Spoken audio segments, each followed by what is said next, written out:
This is War Room Moments, the show that takes you around the world to share interviews with some of the most successful and most relevant people on the planet, hear their stories, and get the most important business lessons they have learned on their road to success, and get exclusive advice on how to implement their success into your life and business. War Room Moments is brought to you by the Strategic Advisor Board. Here's your host, Jason Miller. Welcome to today's episode of War Room Moments. My name is Jason Miller. I'm your podcast host. And today we have Jessica with us today. Welcome to the show, Jessica. Thank you. Thank you for having me. Awesome. And I do a really bad job of introducing people. So why don't you introduce yourself? Tell us about your company and tell us what your superpower is. Sure, absolutely. So my name is Jessica M. Powers, and I own Joyful Development Group, which is a business of brand specializing in joint venture brokering, strategic intros, basically connecting. And that is my superpower, is being a natural connector for people. That is true. And I know that to be the truth. So I literally have someone has me in their phone as Jessica Supernatural Amazing Powers or something like that. I don't know. My name, funny. I don't know. My name just puts people in a headspace sometimes that I must have superpowers, but I probably do. I guess, well, yeah, connecting is a superpower. So it is a superpower for sure. Oh. It's a bit of a lost art, I think. The whole being able to connect people and more of being able to connect the right people. It's easy to connect people. You can connect people all day, but it's more like connecting the right people that are the right fit for each other, that it makes sense that they partner together. So it does. And I'm glad you mentioned partner, because that's what it should be like. Most networking events, most people freeze, or they just get stuck on elevator pitches or what you're supposed to say instead of just leaning in. And honestly, most of the connections is not even the most immediate thing with the businesses. Sometimes it's the rapport piece of finding out you both like dogs or cats or lions, or you both went to some concert, and the relationship aspect of it. It doesn't, just like anything, everything takes time to build that out. And the follow-up piece is the biggest part of connecting that falls through the cracks. But it is art. I like that you frame it that way.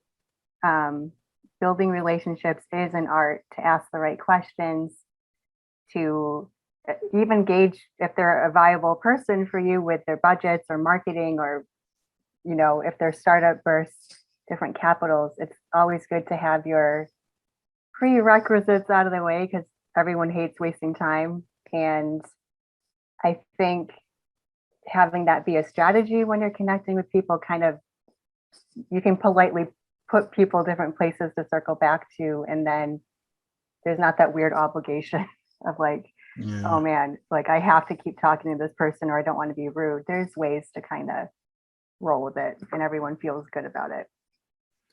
Yeah, and I think we live in such a time where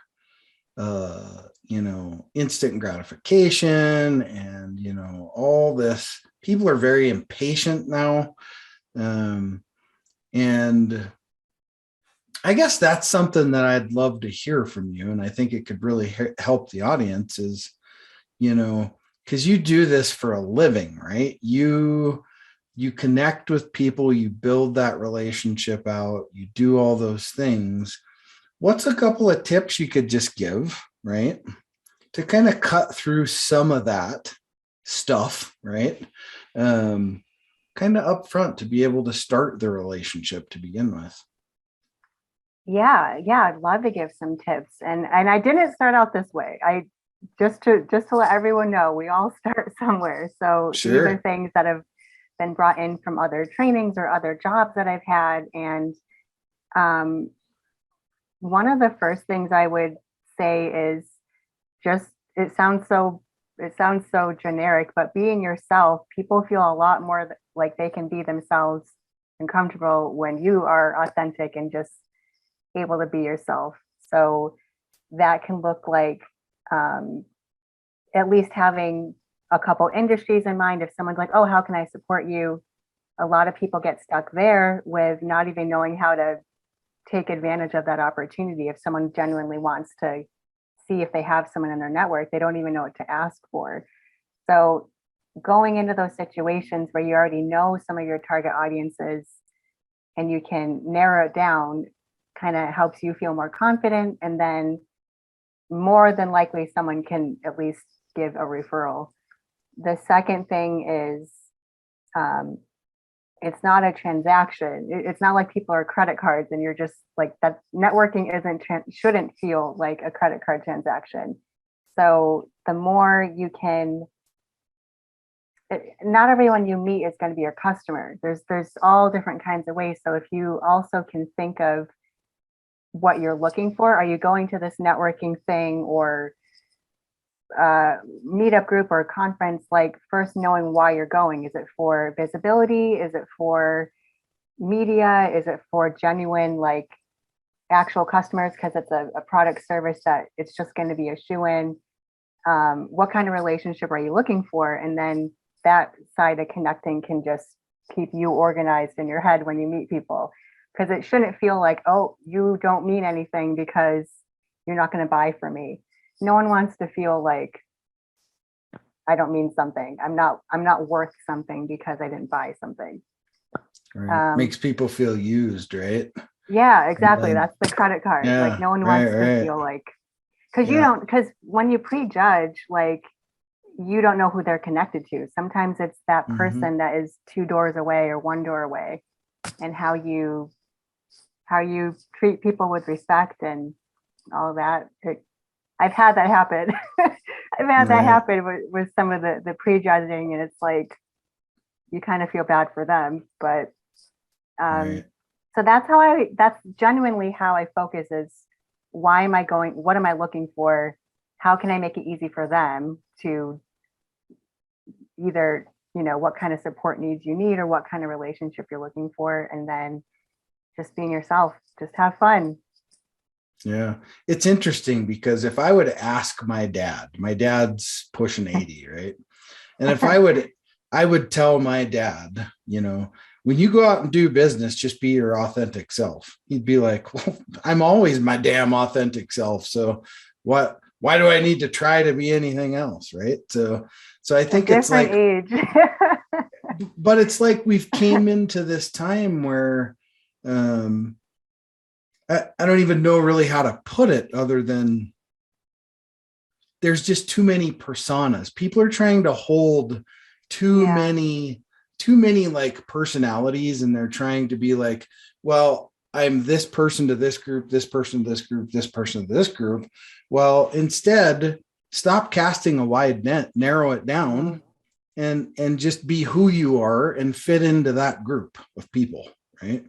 Right. I think it actually, it's like a reverse psychology in a way, because that's also like the spray and pray, like you just throw your business cards and stuff everywhere when you're not, that's not networking. That's just spamming people in real life.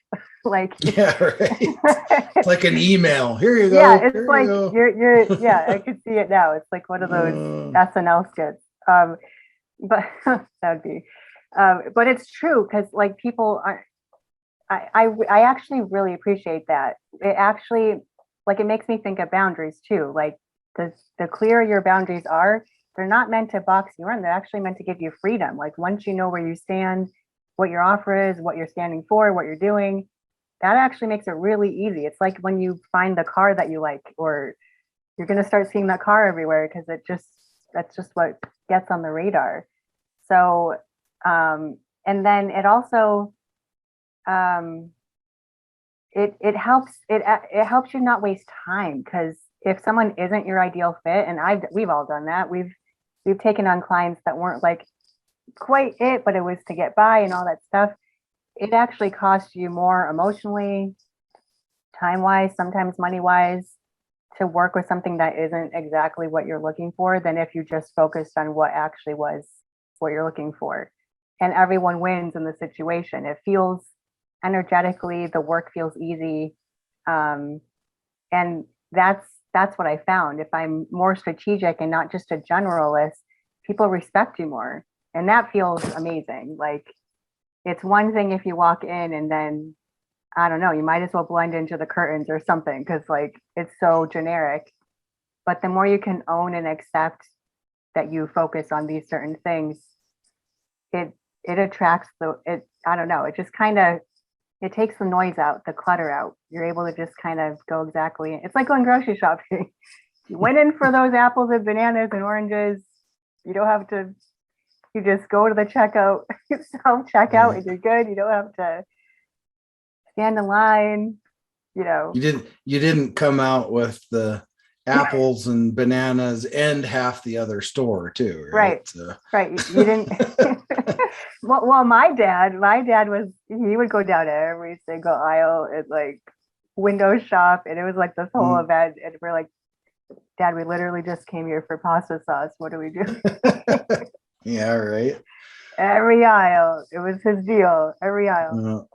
Yeah. But that I really like that you brought that up because I've been told like that's what actually stands me out, is that I can be myself in different. I'm the same person on or off camera, makeup or no makeup, whatever. Like, I actually take that as a compliment if someone, like, they just know where they stand. And Right. if you don't have to, you know how much energy it is to pretend to be like the fake it till you make it. That doesn't actually work. Eventually they're going to find out that there's like the one hole in that scenario that everything will like deflate on. So I feel like people, like, if you're just upfront with them, like, hey, I've never done this before, or no, I actually don't know how to do that, but I know someone who does. It puts people at ease to know like they don't have to have their stuff together either. And we're all in this together. We're all like, that's the point. When you're networking, like, it should be focused on contribution, on building something together, how to play together. And it doesn't always mean a sale. It doesn't always mean I went to this many coaching things. I have these many, like, at the end of the day, no one cares about that, because you can have all of that and still have horrible integrity and no one will want to work with you. So that's what I've been focusing on in 2022 is it's a year of just really simplifying what really will energetically you feel good about and you want to keep building on, and then just let the rest of the stuff go. Yeah, for sure. Well, it's interesting because I remember this was probably a year ago, and we were interviewing this company that wanted to work with us, and I remember he asked me a question. I don't remember the exact question, but it was like, basically, well, how can you help us? How can you help us, do better like in the our interview company? questions, and you're like, I don't even know. I feel like I'm gonna fail this as an attorney. Right. And here my response was very simple. I was like, I don't know. I've been talking to you for 20 minutes. I have no idea. Right. And that single answer right there gained more respect. He was like, we're on calls like this all the time, and they blow smoke up our skirt that they can do this or that or whatever. Right. And you just simply said, I have no idea. I've only known you for 20 minutes. And he was like, wow, that was just so almost profound to even hear that today. It's like, wow, that's profound. But wow, you're honest. That's honesty, right? Amazing. Like you're a unicorn. Yeah. Well, because what you're saying is because on one hand that can sound like some people are very bottom line, like, okay, well, I just want to talk dollars and bottom line. But even then it's like, well, yeah, but it's also a relationship. Like relationships don't work. They don't work like that. You can't always make it you can't always achieve that in the first call. And I think that's where most people feel pressure, is they have to perform, and it's like American Idol or something, like you have to, you don't get that one. And I've done that. Like I've come back to people and I'm like, I'm sorry. Can we have another phone call? I just wasn't having a good day or wasn't in the right headset, but I really respect you. I like the work you do. Can we just, and I think that's what really is a great cadence for the conversation, is respect. The more respect you can keep intact through the process, well, first they have to like you and know you and respect you. And if you have all that, then you can build on that. But if you don't have that, no one wants that, where you just like ghost people because you really just don't like them, and then everything falls apart. But if you like someone, business or otherwise, like, just treat it like that. Yeah. Just, following up, just normal things where it's like, hey, did you have a good Easter? Or did you, I don't know, like, were you traveling, or are you not feeling good? Like, it really makes a difference when people know they're safe in your space, and what you can do for them isn't always money. Like, some of the networking, some of the connections, it's more than money. It's worth more than money, because it helped with something personal, like, I don't know, a pet's funeral expenses, or a cause that they care about. And I'm practicing my own, like, kind of taking my own medicine with asking more questions, because when you can look for that kind of gold in these relationships and in these opportunities, like, it's just so much more enriching. And when you do make the connections, like when it comes back to the actual business stuff, it's that much more sustainable, because you cared, not just on I don't know, puffed up, like you say, not just like on what, like, hung up on what you look like, and first impressions, but the other impressions that actually mean more. Because I don't know. I enjoy it when I'm having a conversation with somebody and they quickly just say, yeah, it's great to meet you. And I think what you do is awesome, but I don't need what you do. And that's it just can feel like rejection, right? It can feel but it's, I welcome that. You know why? Because that just saved me another 45 minutes of having a conversation with somebody that really wasn't interested in what you do or any of that, because certain people, you're never going to break through that quickly. And it's like, I was talking to somebody the other day. It was something to do when we met them, they were kind of arrogant and kind of full of themselves and so on and so forth. And it's been about a year ago. And oddly enough, he left a 5-star review on our Google My Business account. He said, basically, when I met you guys, I was an arrogant prick, and pretty much, right? And I thought I knew everything. And then, quickly I realized in about 3 weeks that I didn't know anything of what I was doing. I was doing everything wrong. And I let my arrogance and pride get so far in the way that I was just walking around literally with my head in the sand. So, wow. But for somebody to be able to come out and formally state that about themselves, right? I mean, that's a pretty powerful thing. And I wish we just had more transparency like that in the world, where people could just be more transparent and just admit it. Look, I'm jacked up. Can you help me? Or even if they're not, or even if they're fine, even if they genuinely don't need your services, or already, there's different needs. And that's what I'm saying. Right. Like, I think it's so valuable. It shows a lot of respect and care that you are. It's kind of like setting the tone and intentions right there. Like, you care so much to be like, look, I don't want to waste your time. I don't actually need this widget thing, like you say. Right. I don't need the widget. I don't need the thing, but I like you. Like, I like you. We can still connect. And there's, but I think also if someone is going to do that, to actually follow through with what you say from there. Like if you're Right. saying, yeah, but let's follow up in 6 months, actually do that. Like keep the trust intact, Right. keep whatever that dynamic is going. And if you really genuinely are just trying to politely find a way to like get out of the situation, I think it's just better to be honest and upfront. Like I appreciate, finding ways where um you can still respect them but stay in your lane. And you know Yeah. sometimes it's not a fit on all accounts, not just like widget Sure. wise. Yeah.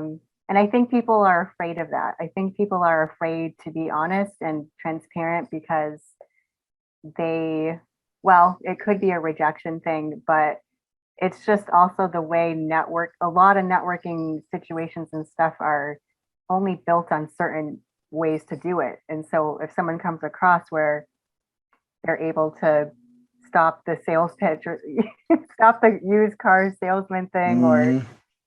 the email person, spray pray person, or like they just treat you like you're invisible person because you're not at certain brackets. So many people, like it's a fresh start. So many people had to, and I know this word is, they had to reimagine what they did. This year is like a reset for a lot of people where they are starting something new or they're applying something old to something new, and it kind of levels the ground for everybody.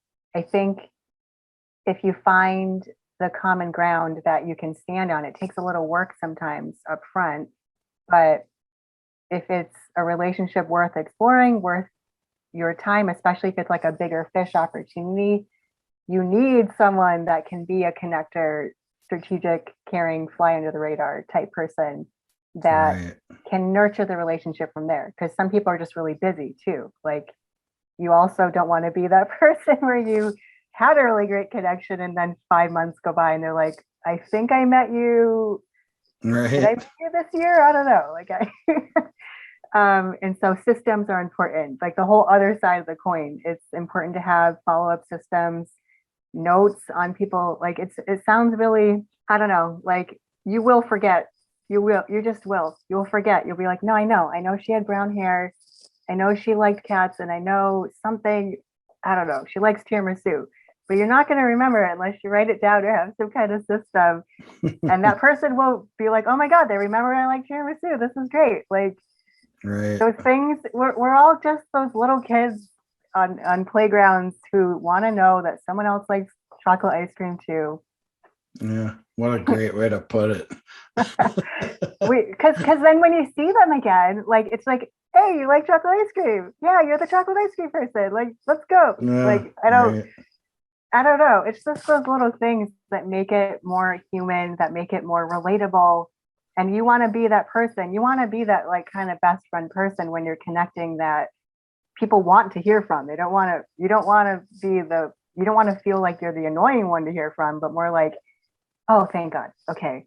This person has my back. They remember this more than I do. Not that they care more than you do, but it kind of layers. Relationships take time. It takes Hmm. time to know what you want and what you're looking for, and just keeping a couple basic things, questions, different things in mind, um, makes you more confident and comfortable. And then other people feel comfortable around you because you know what you're doing, you know why you're there. Um, and I remember even our first call was like that.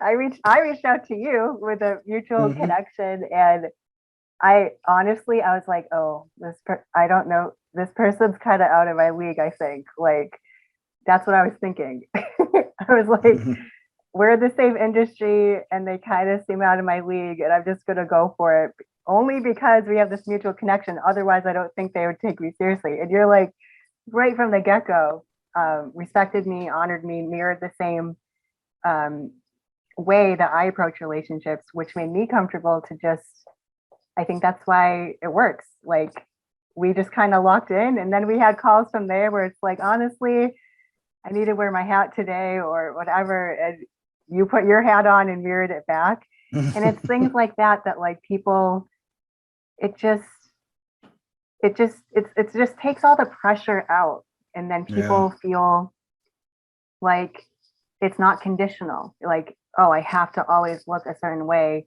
around this person or in these places and play this game, when really it's like, oh no, this person's an actual person with challenges and trauma and pain and who knows, like real life Sure. conditions. And if you can show them that it's okay to be a human being, like I think Yeah. that trust goes a lot further than just a one-time sale transaction thing. Right. So do Yeah. that. Just like Yeah. Do that. Do do more of that. that. Right. It's a great that's a really good little hidden nugget, right there, is just do that. If you just do that and Yeah. just be human and treat people like I always say, I treat people the way that I like to be treated myself. So I think that's just kind of getting back to like basic humanity that's gotten kind of screwed up in the last 2 years with Mm. things that are going on. You know, when you're walking on a trail out in the woods and somebody purposely takes 30 feet to walk around you, it's like, okay, what was that? That was weird, right? It's like odd, right? So it's like, you know, we just got to be human. Just be human and don't forget, we're smart. Mm. We're smart beings. We're a lot of things, and we just have to, I think, kind of capture some of that back in after this last 2 years and go, wow, you know what? I can take this mask off now. I don't have to keep wearing it. Right. Because I Oh, think, that is so amazing. because I Theoretically think, and rhetorically and all the things, mm-hmm, it's yeah, what you're speaking to is acknowledgement. At the end of the day, mm-hmm, people just want to be acknowledged. And even if, I don't know, I mean, networking is a really good way when you start getting into the relationship capital space and right, partnerships and all that kind of like where I play. Even if something ends up, even if it's a short-term thing or maybe not the thing you end up sticking with, if you can find, I don't know, finding the common ground within yourself of those strengths and superpowers that can right, transfer into certain things, that's what people are going to see. You don't have to fake that. You can't fake that. Like that right, part about yourself is what people will fall in love with. It'll be irresistible. And for mm-hmm, me, the connecting superpower has always been there in different roles I've had. So you can kind of rest in that, and um, also acknowledging it yourself, like doing the work to know what your superpowers are, for example, right, and you can own it and no one can take that from you. So if yeah, someone wants to walk 30 feet around you or yell at you on a call, or I don't know, mm-hmm, even if you had all the money in the world to buy the program and they still don't want to partner with you, like there are like what I'm finding is um and it sounds, at the time it sucks and it doesn't feel good sometimes when you are hopeful or you respected someone, or you not not idolize someone, but it's just you kind of have to also accept when it's not always reciprocated and right, being okay with it, because the right opportunities and people where it doesn't take any effort, almost hardly any effort, where right away they see you and it's not like, oh, I have to like mm-hmm, vie for this person's attention. So right. that, I think that's what I appreciate the most about you and some of the other SAB, I'm spacing on the word. I was gonna say Peeps, the other peeps. advisor. What's Yeah, the word? right, Yeah, what I that's what I picked up on right away was, oh wow, there's a whole ecosystem culture that everything is based on, and that's the way it should be. That's the way it right, should be.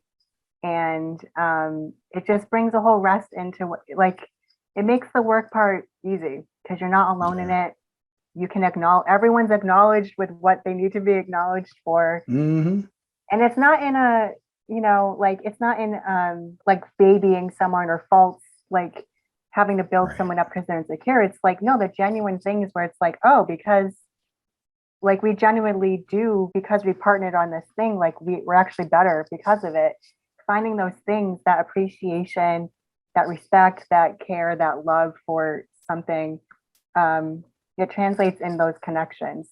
And at the end of the day, most people genuinely want to help you too. So if you can make it easier for people to help you by knowing what you need, by knowing, even what immediate needs are, is it support? Is it visibility? Is it whatever? Like, it just makes the people that genuinely want to support you help you. So if you get on a call Sure. where you get stuck, like I've been before, where I'm like deer in the headlights, I'm like, how do I not know how to answer this question? Like, you're finally at the point of the call that matters, where it's like, how can I give you referrals? And you don't know how to answer it. Like, I don't want Right. people to perpetually feel like I have felt at times where you like drop the ball. So Right. there's things you can do. And hopefully our listeners get some nuggets with that. Yeah, for sure. and No and doubt. honestly, it comes back to visibility. Like, Hmm. you can't be Yeah. a hidden gem, a hidden, I don't know, unicorn, and expect people to also immediately get on board if they Right. don't know who you are. So Well, um, I look at it this way. I don't ever want to be a unicorn because nobody can for sure say there was an actual thing as a unicorn. So so that means it's pretty darn rare and you don't ever see it. So I don't want to be a unicorn. did the tree? Maybe, What is it? Did the tree really fall in the forest yeah, if you weren't right, there to? right. That's right. Maybe a saber-toothed tiger. Okay, that's more. That's more. At, at least Not we a know that. unicorn, but At least we know that was real. So anyway, well, to kind of close this out, I always like to ask this question: is if you could have picked somebody to be here with us, friend, family, whatever the case may be, and you could have asked them that burning question, what would the question be, and who would have you had on the call? hmm. So this is probably gonna be a wild card, but honestly, my person would be Anne Frank, and the reason is because she was someone that I could relate to with going through the past couple years of feeling invisible, feeling like I had to hide, and with so many different changes, what made it hard for me to be visible was my sense of expression not feeling enough and feeling just all sorts of things, all sorts of things with dream job and life changes and um, all the noise. It felt really challenging to just keep doing what I was doing when I felt invisible. And what I'd ask her is how she found a way to still be visible when literally like her whole family had to be up in the like hiding from the Nazis, and she kept Mhm. these journals. Like, you read her journals and she was so expressive and somehow found a way, looking out a window where she couldn't even talk, like they had to just be invisible, and she still found a way to express herself and be visible in her own way. So I would want to ask her um, what tips she might have for that. Like, if you feel invisible, if you feel like there's blocks or there's literally things in your life or in your place where you're kind of forced to be invisible, how can you still keep that authentic part of you alive in those seasons? Because it was a season, a horrible Mhm. season. Right. I mean, I'm not trying to say like, it did eventually end, but um, it's just, it got me thinking recently, like, wow, she still found a way to shine. She still found a way to express herself and, um, you know, have strength and all of that with what she wrote. How did she do that? Because Yeah. you think, I don't know, most people would have given up. I think most people would have been like, all right, I'm done hiding. Just find me. Like, I don't want to be stuck up in this room anymore with all these people. Um, and she was like a teenager, like I think she was like 17 or something when she died. But Mm. yeah, I think there's something I could learn from her. of as far Yeah. as how to keep that authentic expression alive. Right. Well, I think no matter what, there's always things to be learned from people, period. And that's really important that we do that. And nobody should need to feel invisible ever. There's no reason for it, because all humans are important, and well, all living things are important, period. Right. So I don't care if you're the beetle on the floor, you don't deserve a boot, so on and so forth. It's just, we can value life, period. Yeah, for sure. exactly. So anyway, she did just that. Yeah, there you go. Well, hey, how do people get a hold of you, Jessica, to get to experience some of your awesome? You can find me on LinkedIn, pretty easy to find there, Jessica M. Powers, and maybe I can put a comment or link or something to that. Or Facebook, Jessica M. Powers. I'm pretty easy to find on either of those channels. There you go. Can't be too many of you. Well, you're not invisible. You're not invisible to me. Thank you so much for being on the show today. I appreciate you taking the time in your busy day to be here. And I'm sure we will spend some more time together soon. Thank you. Thank you. It was a pleasure. Awesome. Hope everyone finds a way to not be invisible today, and go find that friend who also likes chocolate ice cream. There you go. Chocolate ice cream. Awesome. Well, hey, thank you all for attending today's episode of War Room Moments. Remember, dream it, believe it, and achieve it. My name is Jason Miller. I'm your podcast host, signing off. Thanks for listening to War Room Moments with your host, Jason Miller. Please leave your feedback and visit strategicadvisorboard.com to get the latest and greatest business advisement on the planet. Follow us on social media for updates, and we'll see you on the next episode.